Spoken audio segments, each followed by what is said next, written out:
It's the Raw Meat Podcast, the most mediocre wrestling podcast on the internet.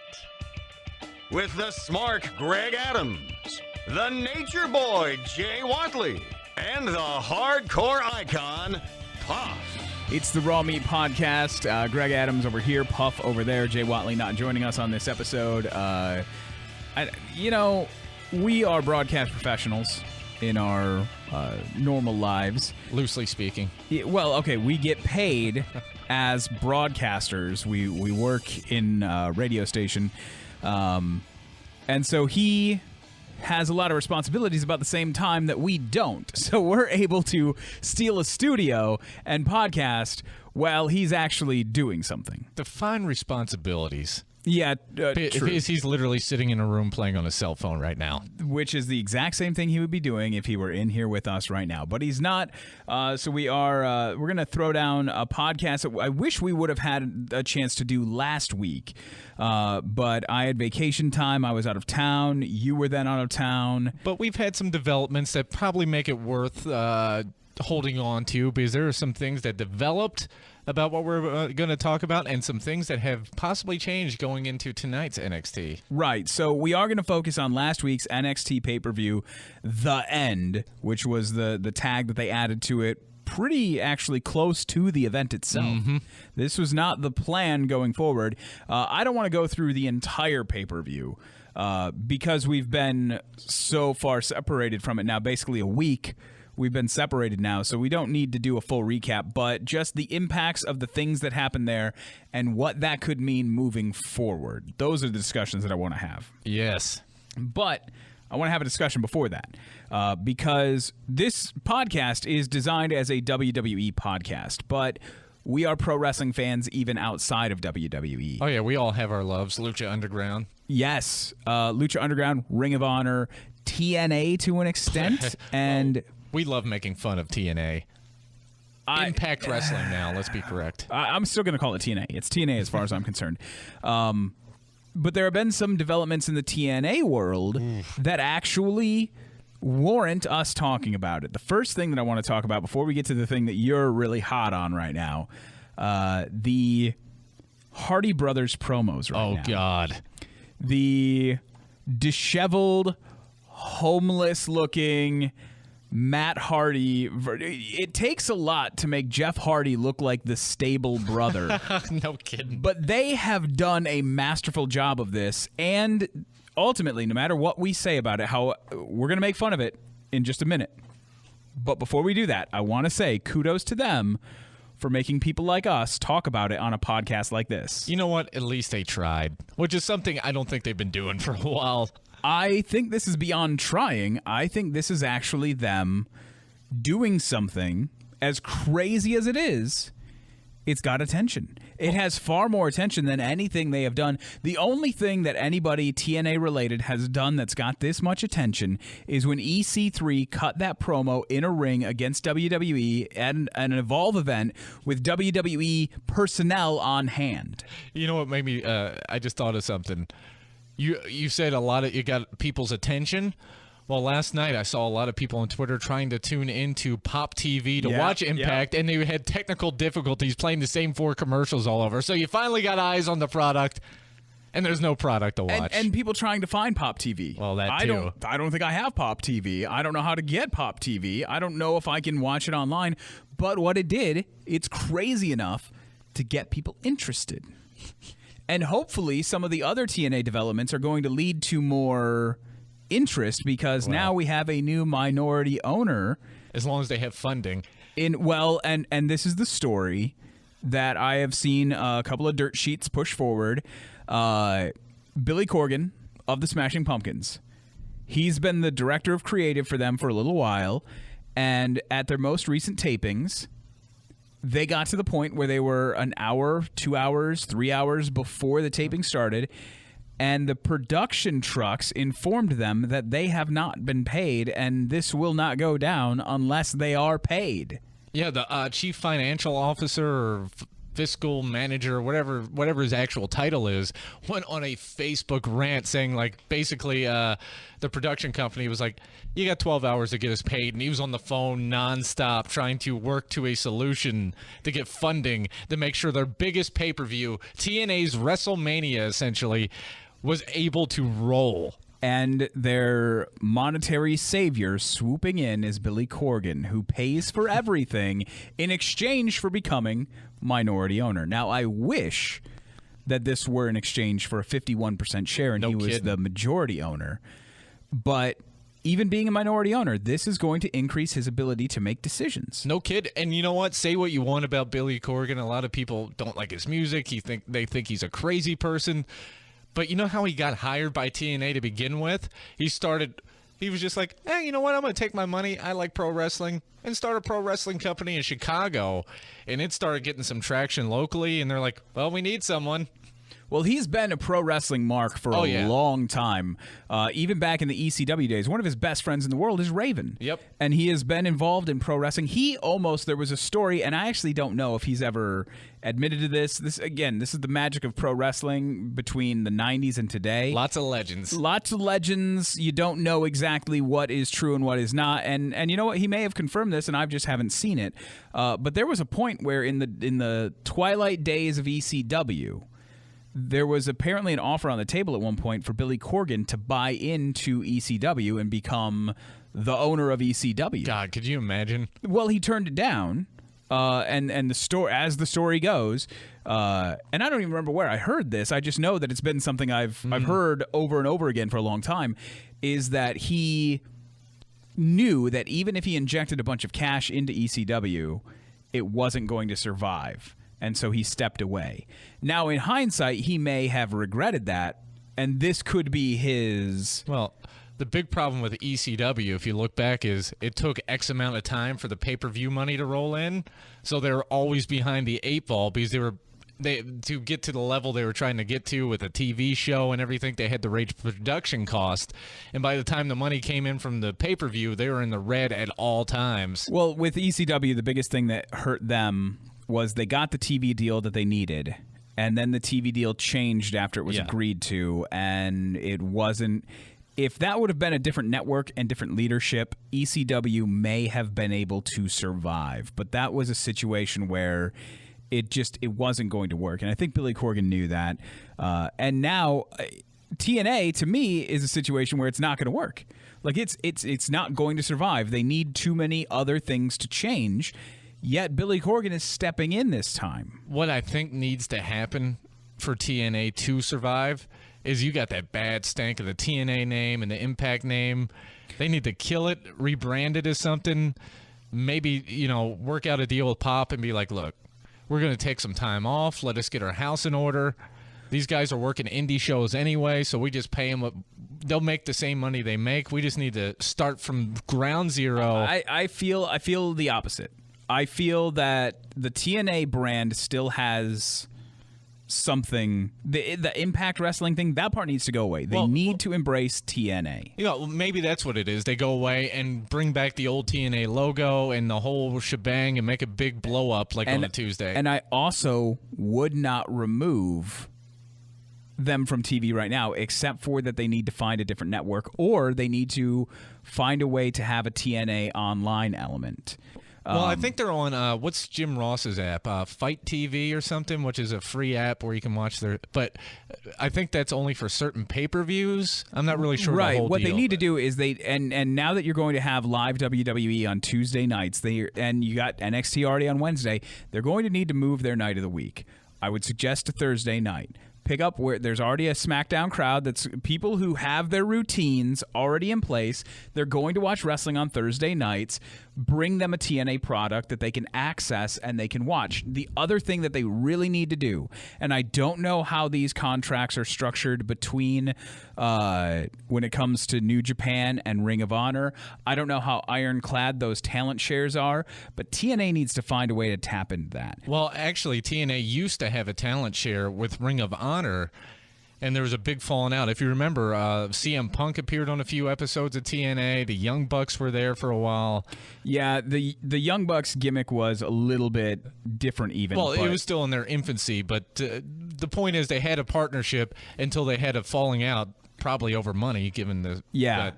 So if they were able to find a way to get people to access their product, go live on Thursday nights, even if it's online, I mean, you could do an ECW level product without a lot of production costs. And I know TNA for a long time has tried to portray themselves as a TV company and not a sports entertainment company, not a pro wrestling company. But if they were able to strip it down, get to the basics, go ECW style, keep it in Orlando, have one place, don't travel the country, keep it one place, do live shows every week, have a talent share where you're able to bring in guys, and maybe it's not... maybe it's Global Force, but you got to get something that other people that has a built-in audience. Bring the Ring of Honor crowd to see you. Have Colt Cabana show up one night. Have Jay Lethal show up one night. Get Kenny Omega and the Young Bucks under a New Japan umbrella. Could you imagine what TNA would be able to do if they were able to reach out to New Japan Pro Wrestling and if they were the stateside home for the Bullet Club? Well, I think as long as Dixie Carter's in charge, the only thing that's going to happen as far as business deals go is that they're going to get screwed up. Well, maybe that's the Billy Corgan difference. And Billy Corgan is a smart. He's a pro wrestling fan, and he's able to bankroll this. And he's got talent. But you also have that roadblock, which is kind of like someone going up against Vince, essentially. Which of course, Vince has more power than Dixie. But as far as that company goes, she's Vince McMahon. And nothing's getting on that television program or nothing's changing as long as she's there. So there's so much opportunity with as big as pro wrestling has become in the mainstream. It's almost arguably as big now. Okay, now this is going to be a weird statement, and you can string me up for it. Pro wrestling is being treated in the mainstream now as big as it was at the height of the Attitude Era. Well, of course. Now... they're not filling arenas the same way, and they're not making the same kind of money, and it doesn't have the same kind of TV ratings. Well, ratings is nobody's making, 12 shares anymore because you can watch everything online. So it's not the same in that regard. It's not as big as it has been looking at it from that perspective. I bet there's more eyes on professional wrestling now than there was back then. We just consume things in a different manner, so it doesn't always register on the Richter scale. And with all of these people who are now interested or engaged, or it's even on their periph, if you were able to bring forward a product that could compete with WWE in some way, there's an audience for that. They're not accessible enough right now to be able to reach those people.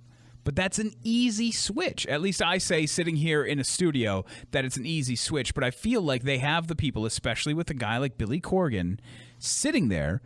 They could sit in a room and figure the same things out. Well, I mean, you got one of the smartest guys in wrestling, whether you like him or not. Al Snow is a pretty good, intellectual mind as far as wrestling goes. You got Billy Corgan, also pretty smart. You got... Raven, who's not actually in the company anymore, but, friends if Billy talk. Corgan's going to be involved, well, you that's can what I mean. easily get him there. Friends talk and anyway. He's a genius. Yeah, as far as the business goes, he's pretty damn smart.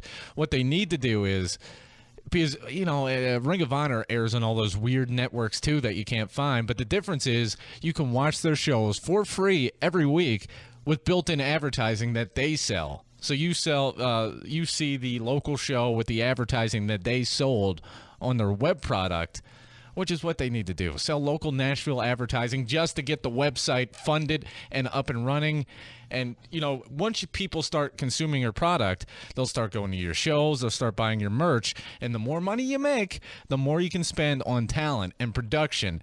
Maybe a traveling tour like they used to do when they actually had talent people cared about. But right now they need to go back to square one and be like, all right, how do we get eyes on the product? People like it online. Let's do this and start building it that way, step by step by step by step. And maybe it's not too late to turn it around. And the reason that I bring up the talent share, and I think it's something you brought up when you said the stigma and the stink of that name, is what brought them to prominence was the fact that they were taking the biggest names away from WWE. They had legendary names, but they're still doing that, and it doesn't have the same effect anymore because WWE's been smart and they're not letting those legendary names leave. They're putting them under Legends contracts. Yeah. They're opening the Hall of Fame. That's the smartest thing they could do for those people. Now, what they can do is open it up and get young up-and-coming talent that has established fan bases in other parts of the world, which is also what WWE is trying to beat them to right now. Well, the other thing, too, is, like I mentioned, they already ruined the relationship with Ring of Honor back in the day, which maybe they can repair, maybe not. They had a deal with OVW after they WWE left that as their territory to start NXT, their development center. They ruined that relationship. I don't know how many more places where you could call New Japan and be like, hey, guys, we have an idea. I mean, Global Force isn't going to work. Jeff Jarrett's the guy that runs it, the guy that got screwed by Dixie as far as TNA goes. So that's out of the question. That's okay. So that's maybe what I didn't make very clear is with Billy Corgan now as maybe the potential face of this company, is he the guy who can go repair a lot of that? That's a hell of a lot of work, and at the end of the day, like I said, Dixie's got 51% or however much of the company she owns. She's still got majority, and she gets final say. And if I get screwed by her once upon a time, I'm not getting back into a relationship with her. Well, there is, as much as Ring of Honor has over them right now with talent and appreciation and following, there are still things TNA has that Ring of Honor doesn't. Well, if you remember at one time, because they have, the television network now, Ring of Honor was trying to purchase TNA. Like just outright, you guys got what we want. We got our own stuff that we don't need you, but you got some pretty cool stuff that we could absorb. And what Ring of Honor would want out of that, because as much as you and I know what Ring of Honor is, the mainstream fan doesn't know Ring of Honor. The mainstream fan does know TNA. That's why I wouldn't scrub that TNA name. I would keep that part. I would eliminate Impact. I would go back to a squared circle. I wouldn't do that weird octagon thing. Go back to a product that looks similar to WWE so the mainstream audience can recognize what it is, but do it a little differently. Like Lucha Underground does something completely different right now. It's like watching a movie with wrestling spliced in. And it has a following because it's doing something different. And I've talked a lot about how I believe that WWE would be successful by having rankings and matches within rankings where you could follow, okay, this person is now the number 2 rank. They're one step away from being the number 1 contender for this. If TNA would break it all the way down to basics and make this the most elementary, easy to understand wrestling promotion on the face of the earth, you could have your talent coming in and have these people ranked. You could have extra supplemental talent coming in from New Japan that would bring eyes like you and I to it.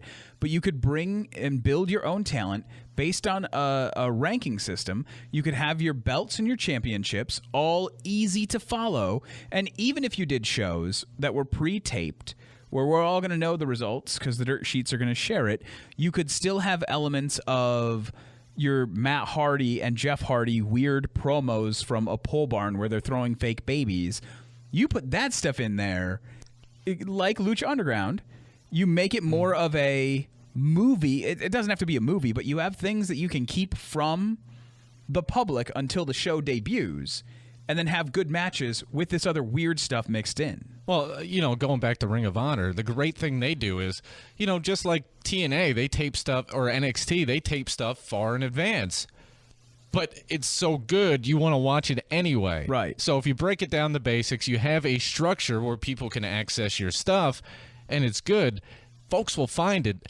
I just don't know if they can get back to that point. Well, as far as pre-taping goes, like SmackDown, if SmackDown were to have done things that made you still need to watch how it happened, they could have remained as a taped show. Oh, yeah. because the greatest thing in the 90s, the final nail in the WCW coffin, was the pre-taped Raw where Mankind wins the championship belt. And Tony Schiavone on Nitro is saying, don't flip over to Raw tonight because Mankind is getting the belt. That's ridiculous. Mick Foley's going to be strapped up. How do they do that? That is just stupid. And everyone went, Mick Foley's getting the belt? Mankind's going to... How is that going to work? He's beating The Rock? Let me go see how this works. And everyone flipped over and everyone loved it. So just that it is taped and we already know what the results are, if it were something that was impactful, we would still watch. Well, that's what I mean. If it's good, people will find it. But even if TNA could be the best wrestling product on the planet right now, no one can find it. Yeah, that's the other big thing. And if they could find it, shouldn't be that hard to have an online element. Well, like I said, Ring of Honor is they should study Ring of Honor's website and be like, that's genius, and steal it all. Because even if Ring of Honor doesn't come on your local cable network or dish and you can't find the shows, they're all there in full with advertisements, so they're making money right there. Hey, here's the other thing that that TNA can do right now, and I don't know why they're not doing it. The most valuable things that even bankrupt companies had, like ECW, was the tape vault.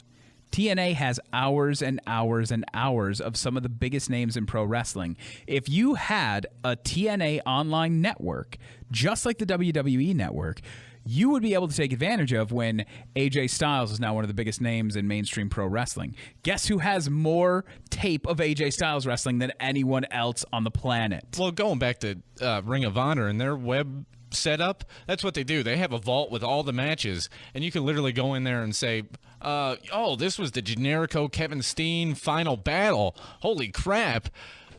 Here's my $5. I want to watch that now. And you can watch the entire pay-per-view for $3 or $5 or whatever it is anytime you want. Ladies and gentlemen, the arrival of the Nature Boy, Jay Watley. Don't butter me up now. Now, what do we got? What's this little powwow we got going on in here without anyone telling me, huh? This jabroni hates NXT. You can just... I'm turning off this his is mic. NXT? See you later. I'm out of here. Let me tell you something. If what I watched the other night if that's what NXT is all about, then I don't want no part of it. All right, well, I guess... Hold on. I'm going to turn off his mic. For any of you that have pitchforks and nooses ready... Jay's email is j.watley@townsquaremedia.com. That's right. I got a very good junk mail folder too. I'd love to slap you in. You're gonna treat people in your email like Kevin Owens treats you on Twitter? Yes, I just tweeted one thing to the guy. Let me tell you something, man. I've seen episodes of Botchamania that didn't have as many botches as the first hour and a half of NXT. All right, I'm cutting off his mic again. Peace. Wow. All right. He's an idiot. You know what his biggest complaint was? He's gone now. The crowd's too loud and into it. Yeah, that's... Say that again. What was my biggest complaint? Well, the crowd's making too much noise. No, that wasn't it at all. It was that there were 3 people in the crowd that were making noise, but it was so small and so mic'd up that you could hear them loud as day. I hated that. See, these are 40-year-old men. What are you chanting for? Stop chanting all the time. He's an idiot. Let's just... Stop turning my mic off. We're just going to pretend like he's not here. Come on, Mike. No. Cut it on. I got one more thing to say. What do you want, idiot? I would be willing to assume that there are other people that agree with me that the chanting continuously, nonstop, that's a little too much. I hated that. I will take chanting all the way through a match, but the one thing that I will give you on this, you can't have the same chant over and over and over. This wasn't the greatest crowd, but overall it wasn't bad. No, it wasn't bad. I didn't have any complaints. I didn't walk away from it saying, like, this was terrible. That was my first time ever watching it, and I hated that part of it. I liked it. I really didn't hate anything else. I really hated the constant chanting. You really would have hated the Bailey song. Oh, yeah. The Bailey song at Takeover London, you would have... Did it just continue on and on? Oh, they sang to her for like 3 minutes. It was awesome. Yeah, it was good. It was so good. It was awesome, huh? It was. You just love it. I hate Bailey, but it was awesome. Why don't you just... Time out. Hold up. Everything you've said has been very, very egregious and over the line and downright disrespectful. Darn right. But you just said that you hate Bailey. What? Well, I would like Bailey to hug me in naughty places, but as a performer in the ring... Why don't you cut your own mic off, Puff? I'm not a big fan. Why don't you cut your own mic off? I just think there's more talented women. Sorry. I'd rather see Sasha Banks on TV, whether it be NXT, main roster, whatever, than Bayley. Now you're going to go after him, correct? The way that y'all went after me after saying something asinine and stupid. Asuka is a better performer than Bayley. I can't argue that. See? But again, much like I was able to agree with a part of what you said, yes, I can agree with that statement. I know I like her gimmick, but there's a difference between saying ring. I hate Bayley and Asuka's better than Bayley. All right, let me rephrase and make it clear so I don't get hate mail as well as Jay. I'm wearing a damn Bayley shirt right now. I hate Bayley in the ring. I like everything else about her. She's got a fun personality. She's fun to watch. But as far as the ring goes, yeah, she deserves a spanking. She's a naughty girl. Oh my God! But as far as her performing in the ring, I could care less. All right, so that's all off the rails. Do you have any thoughts on TNA, Jay? Since you're here and have joined us. What do you mean NXT TNA? Is that what it is now? No. We were actually having a healthy TNA discussion since they have a new minority owner, Billy Corgan of the Smashing Pumpkins. I didn't know that. Is this a joke? No, that's how they got Slammiversary on the air this weekend. Slammiversary almost didn't happen because they hadn't paid the production company until hours before the show. Wow. Billy Corgan stepped in to cover the bill and became minority owner at that moment. Wow. Oh, I don't know. I haven't watched TNA, and there was a moment where TNA was going where you really thought they had a chance, and then it just. I would rather watch today's current TNA than NXT, though. I can tell you that. I'd much rather watch a Slammiversary that almost didn't air than watch whatever the hell it was that I watched at Full Sail. Last week? That was just terrible. So you'd rather watch drunken Matt Hardy versus drugged out Jeff Hardy in a main event than watch Nakamura versus Austin Aries? That was okay. Now wait. Or Finn Balor versus Samoa Joe. Now hang on, Puff. You know that I have no issue with the Austin Aries match or the Samoa Joe match. I enjoyed both of those, but everything else around that Asuka versus Nia Jax was pretty crap. What? Crap. He hates American Alpha, by the way. I hate him. I hate everything about him. See, now the problem is that you can't see Kevin Owens' Twitter, but Kevin Owens... He blocked me. I tweeted him once and said, I can't wait to boo you at a live show at Shreveport. He blocked me. And he likes all my stuff. Yeah, Kevin Owens you suck as you-know-what. Kevin Owens has already declared that Jason Jordan is going to be the next big superstar. Like he's... And what does Kevin Owens ain't a big superstar. What does he know? All right. What does he know? This commentating jabroni. What does he know? Hey, Greg, pull out the Singapore Canes. We're about to give this boy an ass whooping. What are y'all talking? Just bringing realistic common sense to y'all's crazy Kevin Owens just fandom. It's nuts. It's not just us. It's everyone in the professional wrestling universe. He has been demoted to a jobbing commentator that you would rather see talking next to Michael Cole than you would in a ring. You know he's about to win the Money in the Bank briefcase. That ain't happening. He's going to feud with Sami Zayn. Neither one of them will be holding the belt, and then you'll never see him again. He's going to go down job status, wrestling Sin Cara and Kalisto. Just, pedigree alone. You respect Stone Cold Steve Austin's opinion, correct? No, not if he disagrees with mine. I don't. No. He said Kevin Owens is going to be the next. Wait a second. Hey, no, you shut up. I'm turning off your mic. Steve Austin. You better turn it back on, though. Said that Kevin Owens is going to be the next big superstar in the WWE, should have a championship run. Jericho said that on ESPN last night. Everyone with a great professional wrestling mind agrees that Kevin Owens is the next big thing. Back on. Now, what do you got to say, Jabroni? Back on. So you're telling me, don't you get a one-liner in before you turn my mic on either. Your mic was on. It's not my fault you're too stupid to talk. Let me tell you something. You're going to tell me that a guy with a moveset consisting of 3 moves. Whoa. Oh, hold on. Oh, is there 4 now? You idiot. Is there 4 now? You stupid idiot. Is there 4 now? Go back to Idiotville. No, all right. Turning my mic off. Well, you're an idiot. You don't deserve to talk. You're a Donald Trump supporter. Okay. If that keeps you quiet, I'm all right with that. Just let me talk. No. You jackass. Because I'm right? No. You are the farthest thing from being... Farthest thing from being correct in this instance. Your grammar is almost as good as your opinion on it. I'm so frustrated. My face is red that I want to punch you in it. You know what I think you need to do is you need to go watch the PWG Mount Rushmore promo. Oh, gosh. So I want to see a bunch of indie wrestlers wrestling in front of 20 fans? No. Whoa. PWG. Hold up. No, if you go back and watch the Mount Rushmore promo. Jay, thanks for coming in and ruining our podcast. Yeah, by the way, way, this was flowing really good until this whole we thing had a good was just discussion until you showed up. Right, this is just you off two the rails guys at this just point. jerking each other off, and I'm sure people want to hear a bunch of people agreeing with each other. You need that spice, somebody that actually drops a dose of realness onto this podcast. I can't wait to however many people that listen to this. Just write change the name, the Kevin Owens Podcast. That's all. Just change the name. It'd be the Kevin Owens Show. The Kevin Owens Show. That's great. KO and that's called Mania. That's called Monday Night Raw. Hold on, let me just run through He's some really things. killing the game on that commentary desk. Let me He's just run great. through some things real quick. Super kick, suicide somersault senton. No, we're talking about steam Stone Cold breaker, Steve Austin here. somersault leg drop. I've never seen sit Steve out Austin scoop do slam, any of these. running senton. Never. Power bomb. Kevin Owens, you jackass. No. You said that. You said, "Do I respect Stone Cold's opinion?" German suplex, sidewinder suplex, sleeper. Oh, you guys. swinging fisherman Wait, suplex. both moonsault, of y'all are just so dumb today that you didn't even catch what I was saying. frog splash, No one fireman can carry follow you. gutbuster. No, I promise you people enziguri, can. DDT, cannonball, double knee face breaker, I sharpshooter, never said package anything. pile I driver. literally, you can listen back when you stop talking. I didn't say one thing about Kevin Owens' moves. All right, going back Not to one. Stone Cold. Let's just go back to Yes. Stone Cold. A guy that has 3 moves in the wrestling ring cannot tell me jack shit about wrestling. Before he got injured and was teamed up with Brian Pillman in the my Hollywood gosh. Blondes, Oh my! he was God. actually pretty agile. Yeah, he was pretty good when he had long, flowing blonde hair too. Who cares? You're an idiot. Get out of my office. No. I'm not going nowhere. All right, his mic is off. We can go back to our actual discussion. No, hold on. Hold on. The one thing, turn his mic back on because I want to ask him something about. I'm sure you've seen this. Have you seen the Matt Hardy, Jeff Hardy promos? No.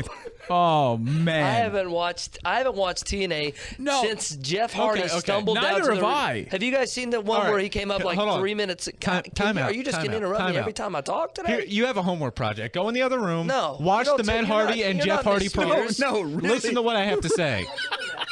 Go in there and watch the promo, and then come back and tell us that TNA has a better product than NXT. Seriously. Honestly, come on, Mike. If you clearly that was a joke, but I do think that TNA in its day, yeah, definitely. But really, what you should do is go in the other room and pull up the most Okay. recent Matt Hardy, Jeff Hardy. We finished this where it started. With the no. throwing the baby promo.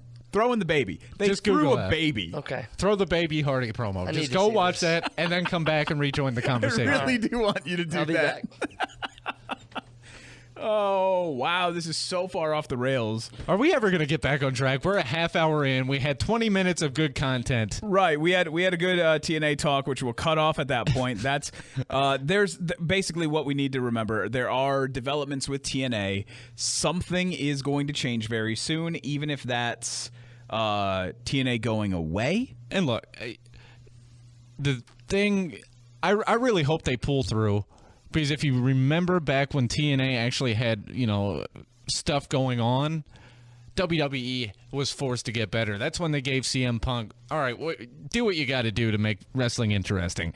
Do what Cena had, everybody had more freedom, and the storylines were better, and everything was better because they had someone pushing them. If TNA, well, it wasn't necessarily they were pushing them. You can go back to WCW and say they were pushing them. TNA wasn't pushing them yet, but what TNA was, they were the sharks circling in the water. And what Vince knew that he couldn't do is do what he probably wanted to and tell CM Punk to just pack sand and get out of there. Well, he's a pebble in the shoe that made it forced WWE's hand to do things that they may not have done without TNA being in the position they were in. Which is mind-blowing right now because WWE doesn't have those sharks. They don't have any competition at this point except for themselves. They're brand extending to create competition for themselves. But they're doing things that they would never have considered doing, which is taking the competition and bringing it into their fold. They're doing the Cruiserweight Classic. They're bringing in guys who are in other promotions or independent guys. Well, I mean, look at Ciampa and Gargano. Yeah. Those guys they do evolve. They do this. They work for NXT. They still sell their shirts independently on Pro Wrestling Tees, but they're a major plug. part. they're a major part of what happens. There's no way he finished that promo that fast. There is no way he finished that promo that fast. It's only a minute and a half long. No, it's like 6 minutes, the full okay, version. well, wow. Well, I can't believe I got to a minute and a half. No, hang on, because obviously I thought Matt Hardy was still doing pretty. What's he doing right now? What is drugs? You know what? What is that? Here's the thing. I can't answer. I can't answer any of these. Well, which accent? Because he uses like 9 of them, and they're completely. It's just weird, dude. Yeah, I know, right? It's awesome. Better than NXT though. Yeah. No, all right. No, it's not. It's not. Damn I feel bad though, because Jeff Hardy. You think those two guys? Well, that's what we were just saying. It's so like, sad. How crazy is it? Well, but is it sad, or is this them actually having creative control right now? No, there's no way. There's no way Are you they're sure? cool with that. Are you sure? I don't know though, man. I can't imagine Jeff and Matt Hardy both. Maybe in the 5 seconds that they're sober throughout their day and they watch that video, there's no way they say this is what I want to be doing. To put things in perspective, before Slammiversary, Jeff Hardy, they're basically in a bingo hall. I mean, they're in a little bit bigger place than that, but basically it was a bingo hall. And Jeff Hardy, during his press tour with the 3 people that would talk to him, was running, I'm going to do something crazier than Shane McMahon did at Hell in a Cell. And it's like, what are you going to do, jump off the building into a Shark Tank? You're in a bingo hall. But that's what TNA does have right now, is that they have this weirdness. They have these weird, crazy videos they can put online and get somebody's attention. Because, like we had talked about before you came in, those videos hit online. People started seeing them, sharing them, talking about it. And then last night, as people were getting ready to watch, people were tweeting, where the hell's Pop TV? How do I get to Pop TV? I can't watch TNA if I can't find the channel. And then when people did find the channel, they had technical difficulties. So what audience they did have left. So it generated. Slammiversary is their big one, right? Yeah, it's like the WrestleMania. And it almost didn't get funded. Unless Billy Corgan stepped in. That was just, I've never seen anything like that. But no one has. The ring, and Matt, I don't know if you guys even caught this, but when he's in the ring the first time, asking Jeff to come on, and Jeff is like and he like stumbles out of the ring somehow, like it was just nasty looking. It's like, what's going on with him right now? It's incredible. The hair. Oh man. Well, they don't have budget to edit things. So but here's why I think this is all part of somebody's plan, and I don't know whose plan it is, but those two guys have cash. So it's not that it's like a lack of production money. If those two guys were putting these together on their own and they really wanted to make it look good, they can make it look good. But it looks like they just found a handy cam out in the pole barn and started filming some stuff. What gimmick is he running with right now, man? What is that? He had like a trench coat on. He had rings on every finger. We have no idea. The weird hair, the accents. The Matrix. I don't know. And since they had to basically... Like a street magician. And they basically... because that's what he looks like. Due to their financial woes, they had to move into their warehouse. I don't know if you're aware of this or not. TNA selling their merch on ProWrestlingTees.com just so they don't have to... which is smart on their part. Easier to find. Yeah, built-in audience. But basically the conversation that I was trying to get to, and I think we established this, if TNA can keep the TNA name, eliminate the Impact part of it, if they can find a partnership with a Ring of Honor or a New Japan or somebody that can give them some talent and a talent share, and if they can clear out some of the crap that they have as far as their storylines go, and if they can find a way for people to actually access the product, there's still a chance. It's a very small chance, and they're on the brink right now. But if you're going to make some decisions and make some changes, now is the time. I'm thinking about emailing Billy Corgan for a job just to help a brother out. You'll have that job for 3 months. But you won't see one check. It might be a fun 3 months, though. That's why I said email Billy and not Dixie. You know what's crazy, man? If you would have told me 10 minutes ago that Jeff and Matt Hardy are coming back to the WWE, I would have been pumped. And after seeing that promo, dude, I don't want it. If you told me right now after that they were coming back and they were going to do that, if you think that the Golden Truth is entertaining right now, no, it'd be entertaining, but what a fall from grace. You're talking about, I mean, arguably one of the best tag teams in WWE history. They're in the conversation. And what? It's sad. Are y'all not sad when you watch that? No, I'm not, because I feel like they're still in control. I feel like this is them. This is in their brain. This is their creative direction they want to go in. Their drug-riddled brain. I mean, there's a reason the best thing that Jeff Hardy ever did in his solo career at the very tail end of his WWE run was the whole CM Punk, you're a drunken idiot, what the hell is wrong with you? I mean, Crazy. That made Jeff Hardy interesting. All right. Peace. Woo! Thanks for stopping by and ruining everything. Nature Boy Jay Watley on the way out. So we'll do what he doesn't want to do. We'll talk about NXT now. Fun TNA discussion. I think that's the first TNA discussion we've had on the podcast. And the funny thing is, none of us have watched a minute in TNA of No, I haven't watched it live, but I've watched a couple of the matches with the EC3 match where I mean, Brodus. Outside of what 3-4 matches, maybe 3-4 guys, they don't have a whole lot going on. No, they don't. But just having that name and having a little bit of heritage and having some mainstream credibility, there's enough there that you could do something. Well, the other thing is they were always tied into the NWA thing. Guess who met with the NWA president last week?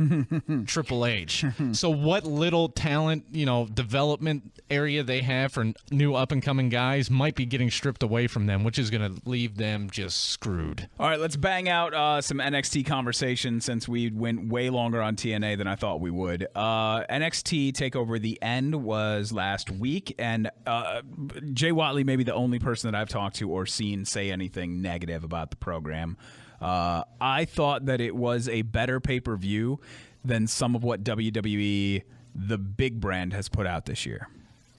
There were some better well, yeah, maybe.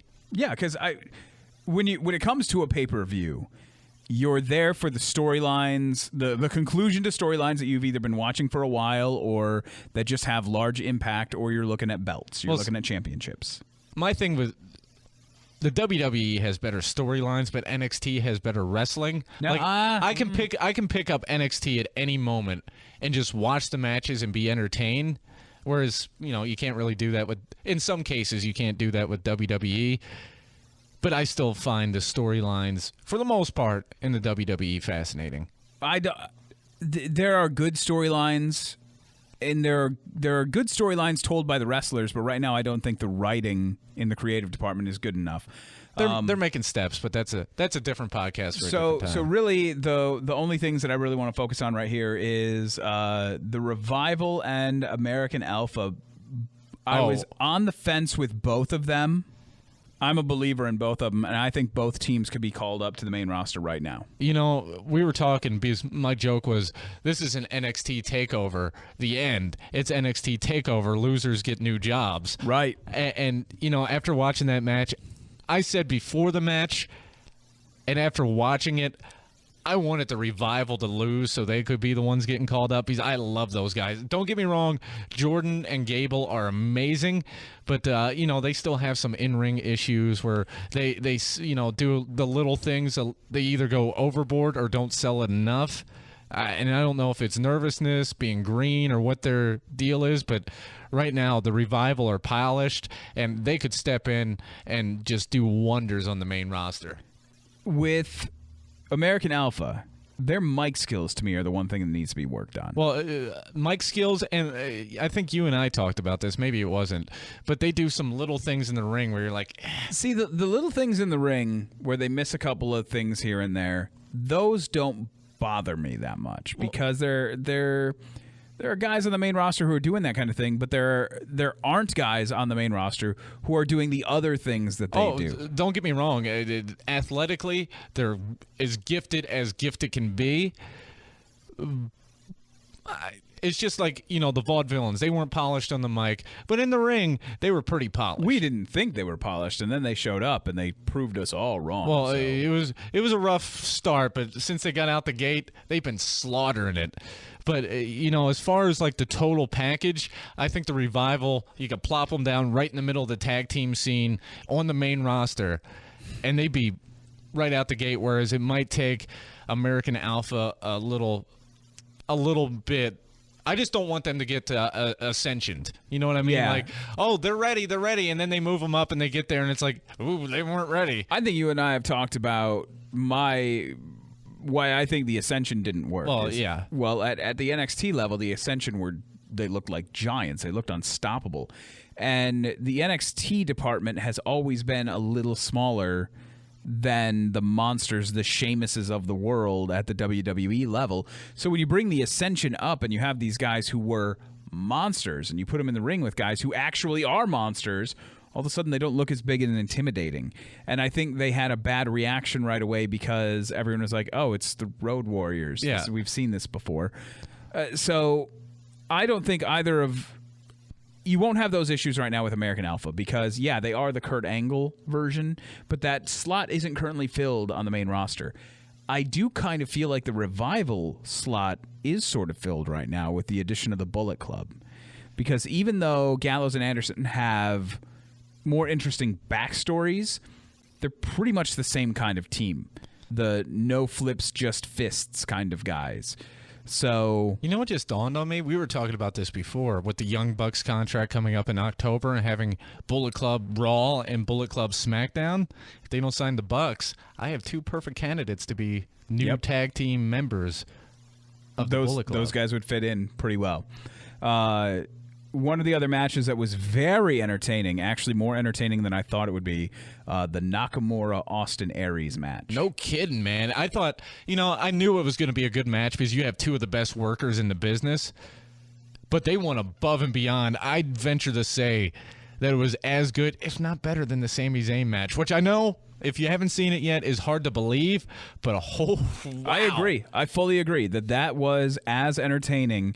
Now, Sami Zayn is more athletic than Austin Aries, so if you go back and try to do it move for move. Well, and he's a lot younger. Yeah, if you try to do it move for move, you could maybe have an argument that there was more impact. And Zayn leaving NXT and everyone feeling that he was leaving NXT and Nakamura showing up for the first time. There was a lot around that match that made it a bigger spectacle. But as far as just sitting down and watching a 15-minute wrestling match, I think the Austin Aries-Nakamura match was better. Yeah, I don't disagree. It reminded me, if you go back to the Ring of Honor days, I know we've mentioned that a few times, but, Austin Aries versus CM Punk were some of my, were some great matches when those two guys worked, and that's what it reminded me of. Two great technicians who maybe, aren't the best at everything, but what they can do, they do so well. And Nakamura style and Aries style complemented each other so just hand in hand. It was a great match, and it was just beautiful. Beautifully coordinated, beautifully worked. The in-ring storytelling was on point. I don't think there was... I don't know that I've ever seen a Nakamura match where the in-ring storytelling isn't... I mean, that's what... Why does he get so much charisma and the rest of us don't? Yeah, I mean... Normally, though, when you watching, even with Sami Zayn, Nakamura was the star of that match. Austin Aries did as much little things where if you watch it, you're like, where both of them brought their bag of tricks to the match and made it that much better. I'm interested to see how both of these guys are treated once and everyone's talking about a draft still. There's no official word on a draft at this point. We're roughly a month away, and we don't know if there's a draft or not. So I'm hoping that there's a draft, and I'm interested to see how these guys get treated because I think if a draft does happen, there's going to be a lot of NXT call-ups. And how do you take a guy like Austin Aries and bring him to the main roster but leave a guy like Nakamura down? I don't think either of those two go up. Really? I think we'll see Balor go up. I think we'll see Joe drop the belt to Nakamura and Joe goes up. And I see a couple of maybe Ty Dillinger go up. I'm trying to think of who else. Probably we'll see American Alpha and the Revival go up. But I think as soon as those guys go up, they already lost Sami Zayn. They're losing Finn Balor. You're going to see guys like Bobby Roode getting prime positions. It's basically going to be Nakamura, Austin Aries, and Bobby Roode. And eventually they will, before the end of the year, I'm telling you right now, Nakamura will be on the main roster, but he's going to be like a second wave. He's not going to be in the initial... He's not going to be in the initial July or September I don't know August. If there's going to be, and this would be interesting to see how it plays out. After the draft, I don't know if you see call-ups until the next draft. Oh, we'll see him. How do you? We don't know if there's going to be a draft. It could just be call-ups. Yeah. Like, hey, I'm the general manager. I'm hiring these guys, and there's a big bidding war maybe between Stephanie and Shane. And then maybe Triple H steps in and is like, you're not taking my guys. And maybe that's the story. I don't know what the storyline's heading to. We're starting to get to where we're seeing the light at the end of the tunnel a little bit. But right now, I don't know if there will be a draft. It could just be, kind of like free agency as far as football goes, where each manager for each show are trying to sign, quote-unquote, talent from NXT. That could be as interesting. I like the idea of the draft because it gives structure and it creates extra storylines. But there could be as many storylines built the other way. Now that I'm thinking about the free agency type deal, think of all the great storylines that come out of NFL free agency. Could be very interesting. And then you could have, Triple H and William Regal having meetings like, well, what do we got to do to keep this guy? Oh, he wants a title match. I mean, you could build a 3-pronged story out of one story on multiple different levels with multiple different guys.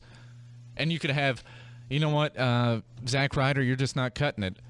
You get cut from Team SmackDown, and either Raw or NXT could pick him up. That is... I kind of like that. I wish that we had more of a direction of where this was going, because now we can sit here and talk about which would be better, and then after that conversation, now we have to talk about which one of them works. I wish that we just knew. Well, like I said, we're paddling down the river. I bet, once we get through Money in the Bank on Sunday, we'll see more of what's going on. And maybe Monday's the day that we all find out, because exactly. This is the last pay-per-view before it goes down. I thought there was another one in between. No, this is it, man. What's the other one in? We got Battleground. Isn't that like right around the time? I thought that was like the Sunday before. Really, really confident that this is going to be the last pay-per-view, but I have the magic of if there was only a resource that all of us carried around, where we were able to get this kind of information as we were having these conversations. Here we go. Google it. It's exactly what I'm doing. All right, so our date on the draft is July. Well, we don't know date on draft, but they split July 19th, correct? Whatever that Tuesday is. Battleground is July 24th. So Money in the Bank is the last pay-per-view before the split takes place. You know what? Maybe, that Monday and Tuesday combined, they start, all right, this is happening. We're going to start this. They have the Battleground, and then the next Monday's where you get the draft, or I don't know how they're going to play Battleground is a pretty good title to a pay-per-view for being... Or maybe they both have their briefcase full of money, or however they want to do it.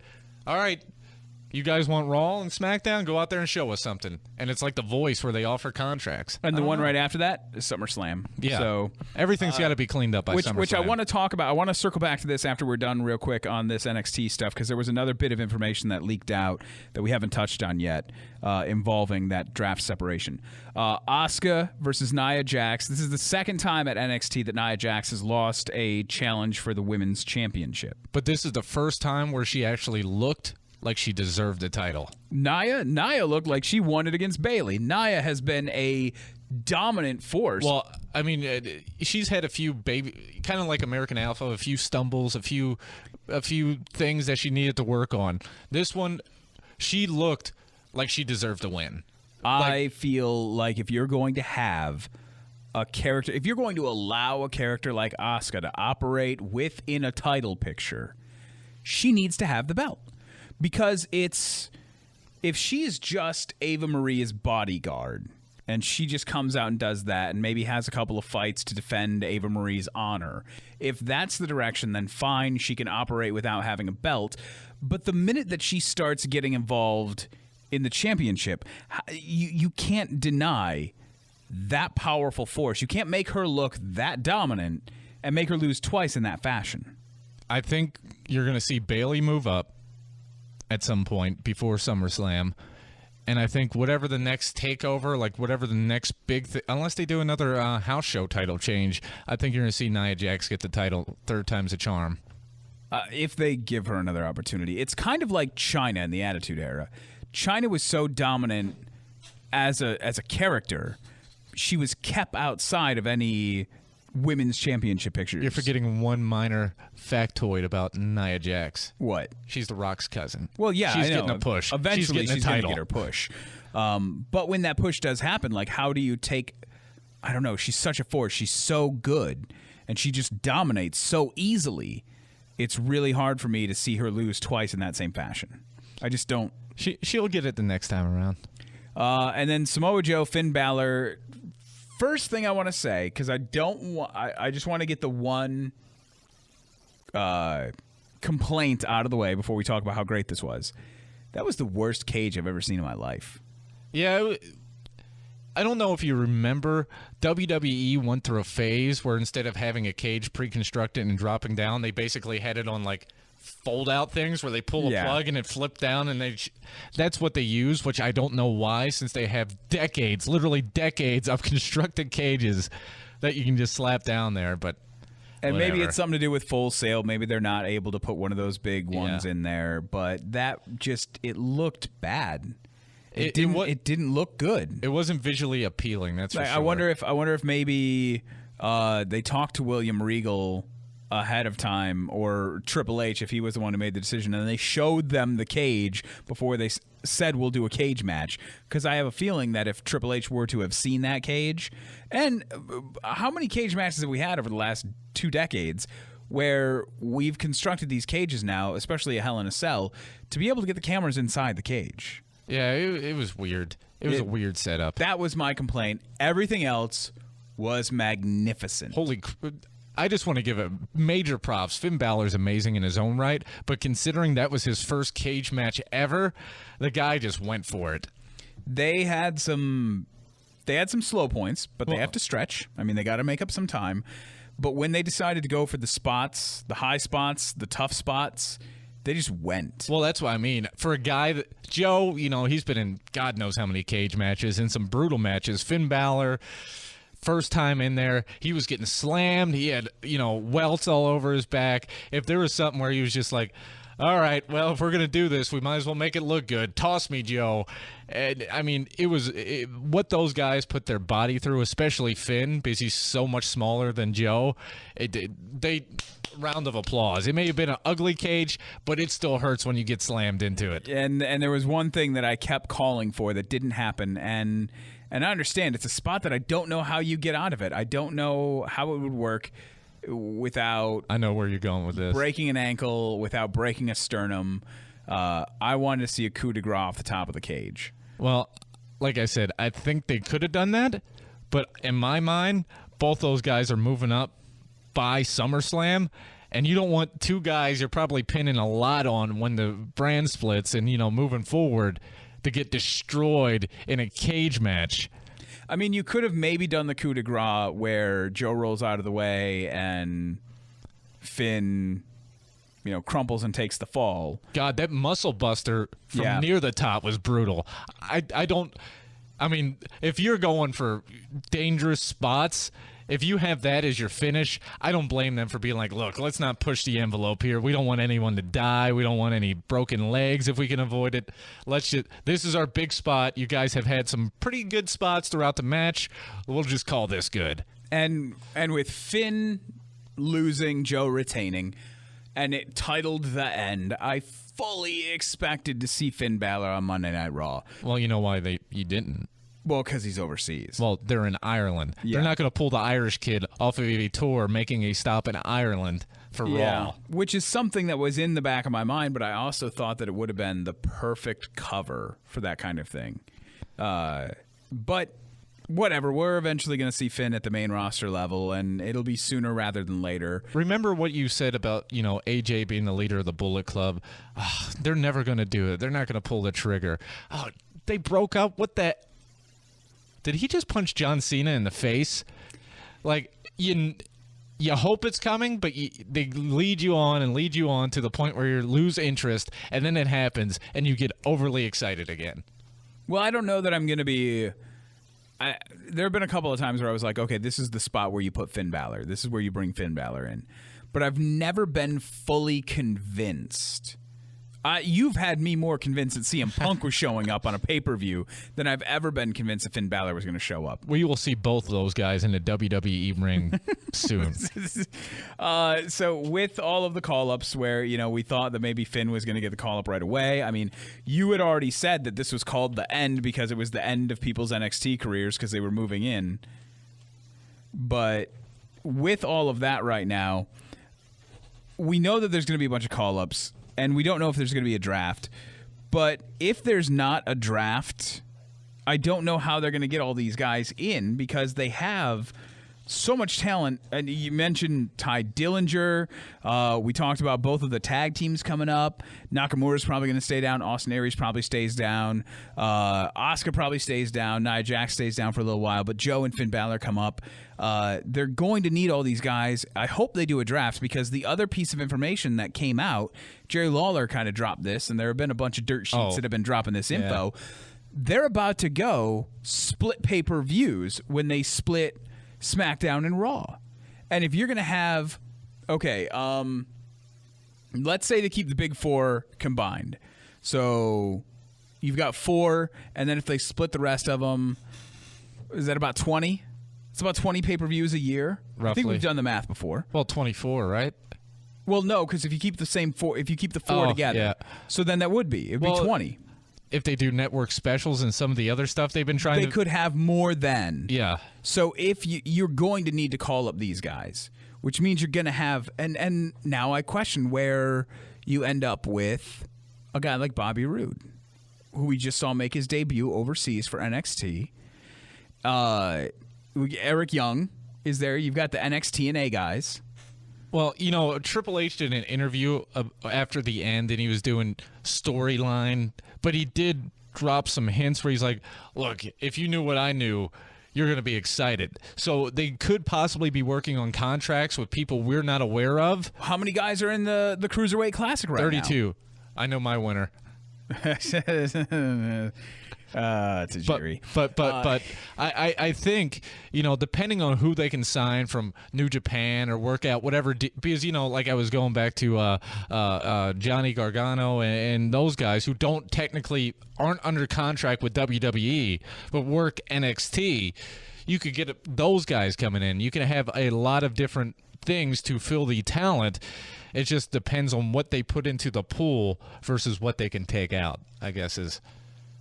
And when you look at the NXT tour that was announced and the fact that those dates will be after the brand extension, I don't think the idea that was floated where NXT is going to get one of the 3 hours of Raw or something along those lines, I don't think that's happening. I think NXT is going to remain the third brand, and it's going to remain the network brand, and it's going to be over here doing its thing.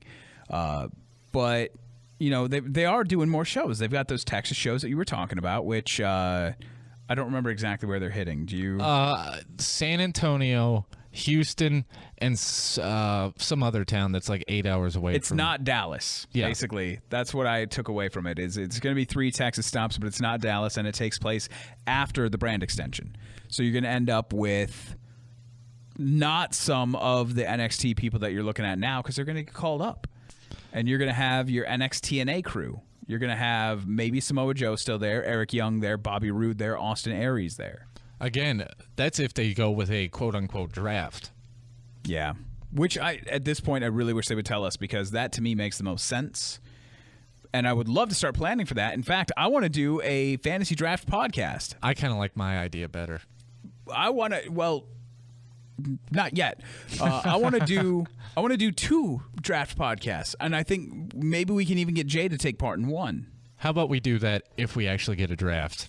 No, I want to do it now just because it sounds fun. Anyways, all right, so that's TNA and NXT. We're pretty well caught up. There's an NXT tonight, and there's a pay-per-view Sunday. I have a feeling we're podcasting again this week. Oh, I read the results of tonight at NXT. The matches, some good ones. But the promo that happens, don't want to ruin it for anybody. See, why do you do that? I'm trying to get people to tune in. See, right? I did not look at any of the NXT sheets. I don't want to know. I just want to sit down and watch it because unlike that kid out there who for some reason hates NXT, I enjoy the NXT product. I enjoy it too. It's just, if you notice, some weeks are slower than others, and I always like to take a peek, like more than the results, just to see what matches are scheduled and who shows up. Like, oh, that's kind of cool that blah blah blah is going up against blah blah blah. I definitely want to make sure I want to watch the really good ones on Wednesday as opposed to waiting to Friday or Saturday. You know what I mean? Yeah. All right. Well, I'm going to watch it tonight regardless. Oh, so, me too. This is a great one. Don't miss it. I hate that you do that. All right. And watch for more podcasts this week because we have a lot more to still get to. We have a championship prediction podcast that will drop before this weekend's Money in the Bank pay-per-view. I was just doing some quick math.